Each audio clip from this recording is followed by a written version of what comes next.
Hey Ignite listeners, we're back again for a second week with our SVP of Strategy and Analytics, Rich Briddick. Rich and I, for those of you that don't know, we've worked together at Cardinal for 8 years now. So all of these conversations we're having, we've probably had on a plane to a conference, over a beer at a social event. We just want to bring this information to you guys. So really excited to have Rich here today to talk about a topic that I think is probably the one I get asked the most in sales conversations, which is, should I be advertising on Facebook? So I want to get Rich's opinion. He's our resident expert here at Cardinal. Let's talk about how Facebook can be used for healthcare groups specifically. What are some of the challenges that we faced with Facebook advertising in the past year or two that have made it more complicated? And if you're going to be advertising on social channels, how to get the most out of your efforts. Rich, I think it's probably best to set the stage as to why Facebook is being used the way it is today. So can you talk our listeners a little bit through the iOS 14 update and the impact that that had on audiences and targeting? Yeah, absolutely. So Facebook has had a really interesting journey over the last couple of years. So obviously when the pandemic hit, everybody was stuck at home looking at their devices. And one of the things that people do to kill time when they can't go out and do anything is scroll around on social media. So all of a sudden, the amount of impressions, the amount of eyeballs on social just went through the roof. And because of that, it didn't necessarily mean that there were necessarily more advertisers or not more advertisers straight away. So impressions got really cheap on social because they had all this inventory, all this new inventories all of a sudden.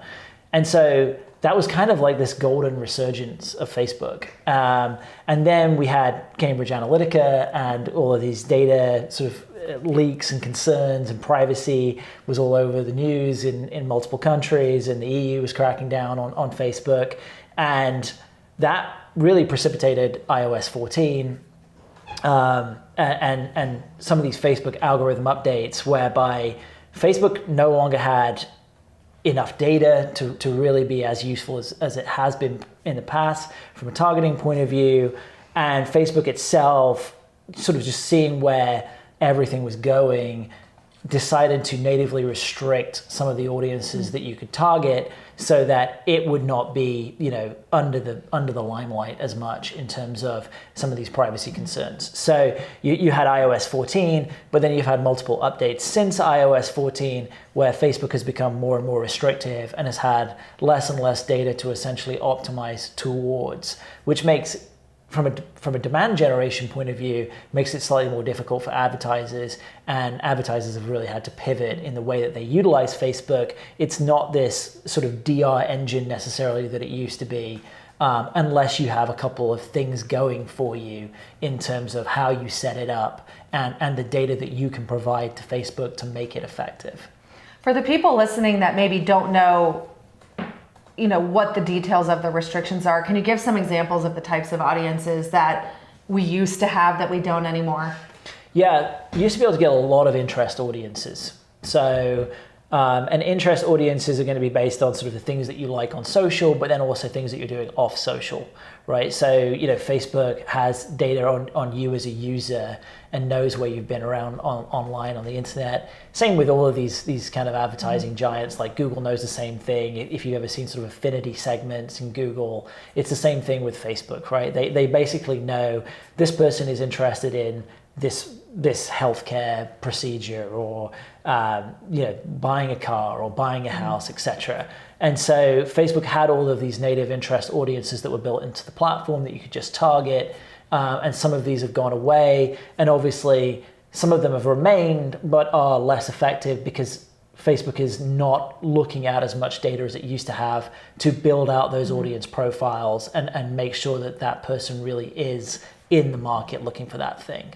So those fun pop-ups you get when you download a new app that says "Ask app not to track," I mean, that kind of information is gone, right? Right, that's exactly right. Yeah. They're not listening to you as much as my granddad would say. So I think other things too. I mean, segments on household income, segments on some demographic information is no longer available. Correct. And less important for healthcare, but also things around like religious affinity and a number of what would be called sort of sensitive categories have been essentially removed from targeting. So the household income stuff there's kind of workarounds with like top zips, but if you want to actually get down to household level household income, that has gone away, which obviously for high acuity procedures or that might not be covered with insurance, or for clients like rehab clients where maybe it's $30,000 a month to do rehab.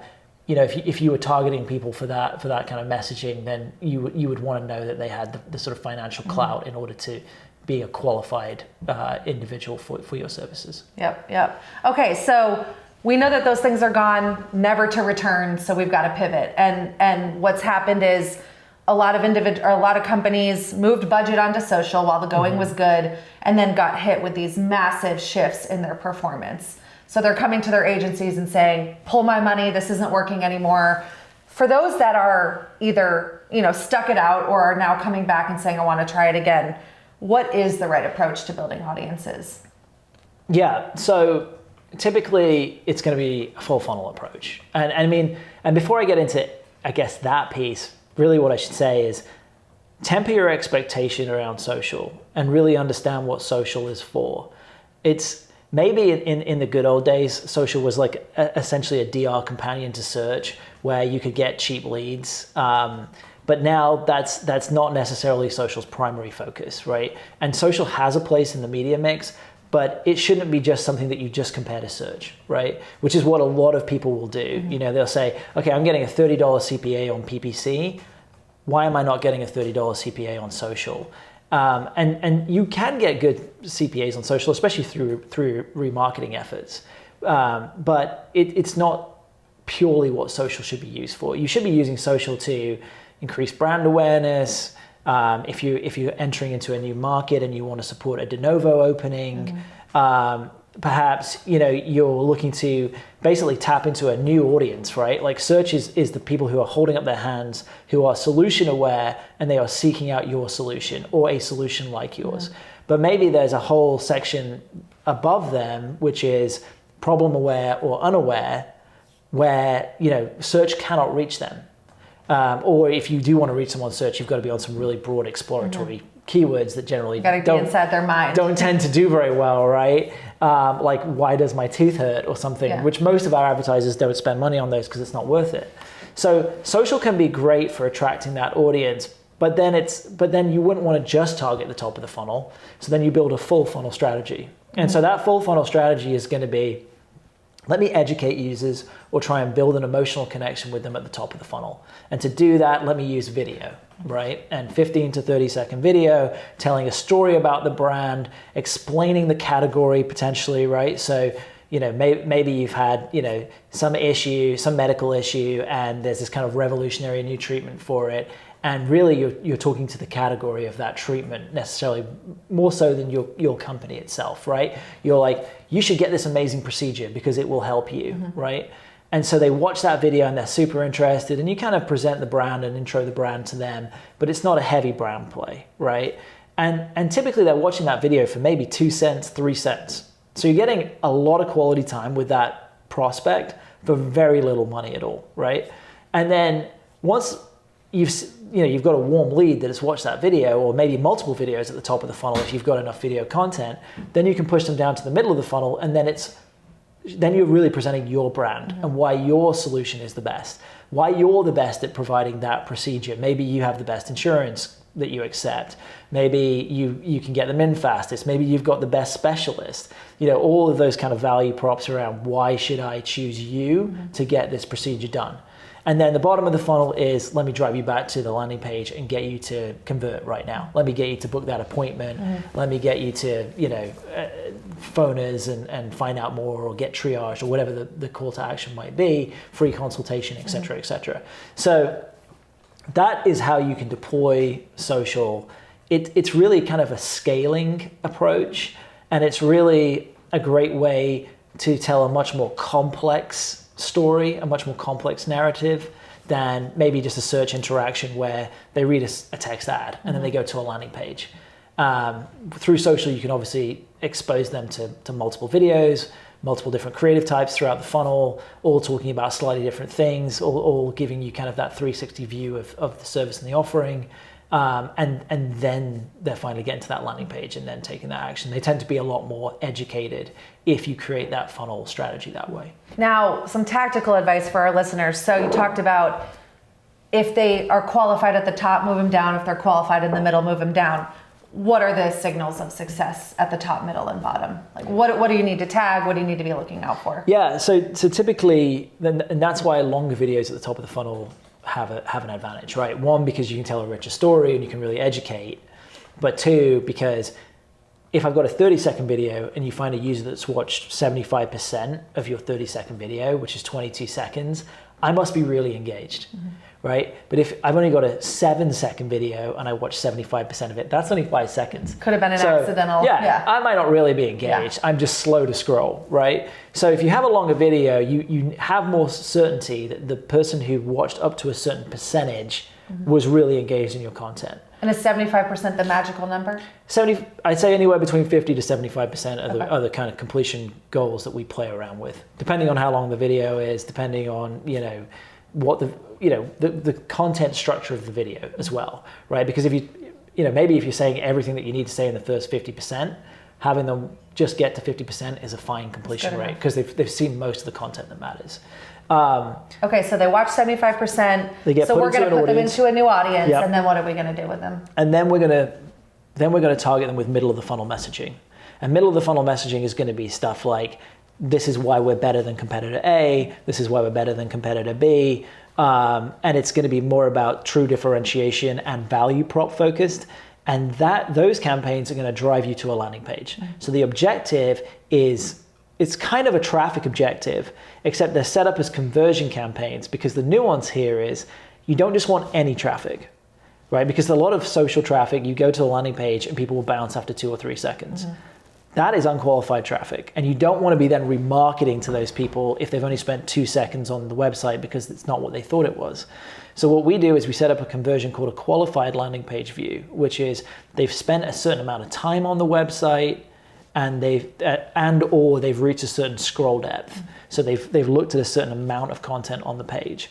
And then, once they've hit those thresholds, we'll fire a conversion for a qualified landing page view. And then those people who have fired a qualified landing page view or triggered a qualified landing page view, they'll get put into yet another audience, which is our remarketing campaigns. And that's where we're optimizing to that lead action, that phone call, that book appointment online, that lead form, live chat scheduling, whatever it might be. That's when we're telling Facebook, these people are now ready to take that action. They have been sufficiently educated, they have been sufficiently nurtured, and they're ready to take the final step. Talk about native lead forms in Facebook. Should we be considering them in healthcare? What is your opinion? You can test them, but I would test them sparingly. So typically, because they auto-populate, they generally tend to be a lot less qualified. They're usually super cheap because people are just, it's so easy to fill them in.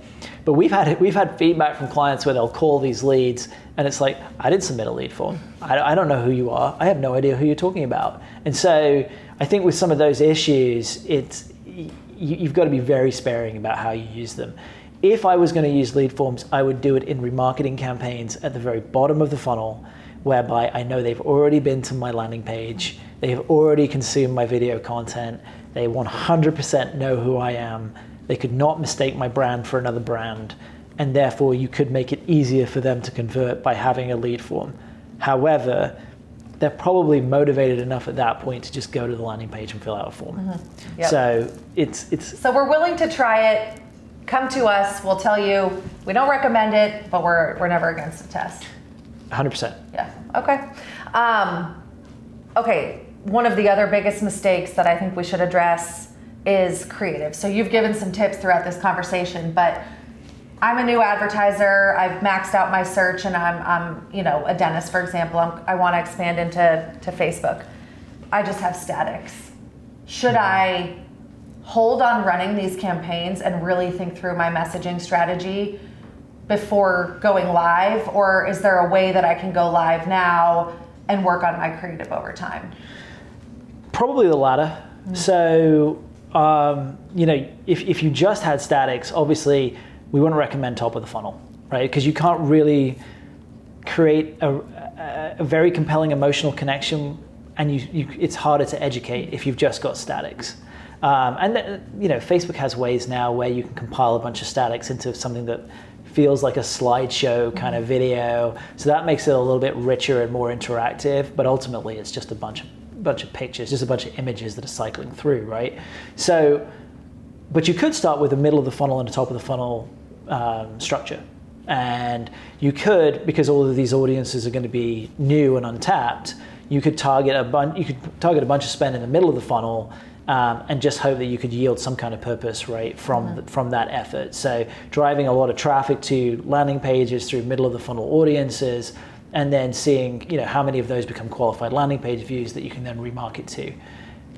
The other thing that has to be bared in mind though is if you are creative constrained, not just from a format point of view, but just number of assets, creative, especially if you're only focusing on 2 stages of the funnel, has to be swapped out regularly, right? So especially if your audiences are pretty small, if it's kind of a niche thing that you're doing, you're going to want to swap creative every 6 to 8 weeks. So it's a lift. Don't enter social thinking, I'm going to set it up and let it run. Right. It needs to be nurtured and maintained almost at a higher degree than your search or your other programs. Yeah, and now that audience targeting has become less reliable, creative is more important than ever, right? So, you have to have the creative piece figured out in order to really be on social. And the other thing too is you have to understand your user. So you have to understand, especially if you're going through a funnel strategy, you have to understand what the user wants at the top of the funnel, where they are, who they are, what they want in the middle of the funnel, what they want at the bottom of the funnel. You have to really understand those things, because what we always see is the same messaging across every stage of the funnel. You're talking to someone at cold audience at the top of the funnel, the same way that you're talking to a super hot audience at the bottom of the funnel, and that's just kind of a marketing no-no, right? So you've got to figure out not just different images and videos, but you need different headlines and different primary text at each stage of the funnel to support it as well, and you need variants of those queued up, ready for swaps. Common mistake, talking about yourself, right? Not talking about the user and making them see themselves in the story. Yeah, and I also just think, just anecdotally, and this is my own opinion, that social for the longest time was the cool kid. I think maybe that's changing a little bit now, but it was always like, I want to be on social because that's where big brands advertise, and their creative is so revolutionary and interesting and funny, and I want to emulate them. And so there was a desire to be on social. It's a lot more visual, it's a lot more appealing than search is. People can see it, so they can create a connection with it. When they're sitting in meetings internally and they say, oh, I love this social creative, they get so jazzed about it. Whereas no one's going to say that about a search ad. I love this PPC great copy. Headline. Oh my God, it's the best. Best 30 characters I've ever read. Yeah, so good. But so it's a lot more accessible for people. And I think that's why you get people coming and wanting to be on social so badly, is because it's a medium that they can see and engage with much more so than search. So to close this out, that's a great point. And like I said at the beginning, I get asked a lot of times in sales, should I be on Facebook? So what is the answer to that question? Someone comes to you and you're going to evaluate their media mix and tell them whether or not now is the time to be on social. What are you looking at? Yeah, so of course the answer is it depends, right? But essentially, what are they doing on search? First of all, first of all, what is their objective? What are they trying to do as a healthcare company, right? Are they just trying to drive patients? If so, are they maximizing demand capture, right? Do they have good search impression share? Could they easily add more investment into search and drive good results? SEO, Google My Business, all types of search. All types of search, any kind of demand capture, right? Could they invest more there and get more of the same for the same kind of cost? In which case, that's probably where they should focus their effort, right? But if they're doing a very specialist type of treatment that maybe there's not a lot of search volume around, or they have an incredibly niche audience, like we've talked to rehab prospects where they only want to target very specific audiences to go to their rehab clinics. So obviously the audience targeting on search is basically, it's not very powerful at all. So search might not be the best mechanism for them. They may need to be on social, because really it's who, not what they're searching, that's the most powerful intent signal that business needs to tap into. So, but those are kind of pretty rare niche cases. Typically for most healthcare companies, it's max out your demand capture for patient acquisition and then move to social, right? Again, some of the only other outliers to that would be stuff like I'm really trying to create more brand awareness, right? So maybe it's a DSO or an MSO that's taken over a bunch of unbranded practices and they're trying to rebrand them under one brand name. Social would be much more effective for that than search, right? If they want to create brand awareness around the new kind of super brand that they're bringing all of these practices under, and helping users understand what that brand stands for. Obviously, search is not good for that. It's not good for saying, here's our belief system, here are our main value props. That's much harder to communicate in PPC ad copy, and even on a landing page sometimes, right? So there are exceptions, but typically don't go to social unless you have a good demand capture patient acquisition program set up. Thank you for the tips. For everyone listening, listen to what Rich said. If you have questions around is now the right time for you, you can always give us a call. If I were to sum that up, I think look at your mix and determine if you're maxing out demand capture.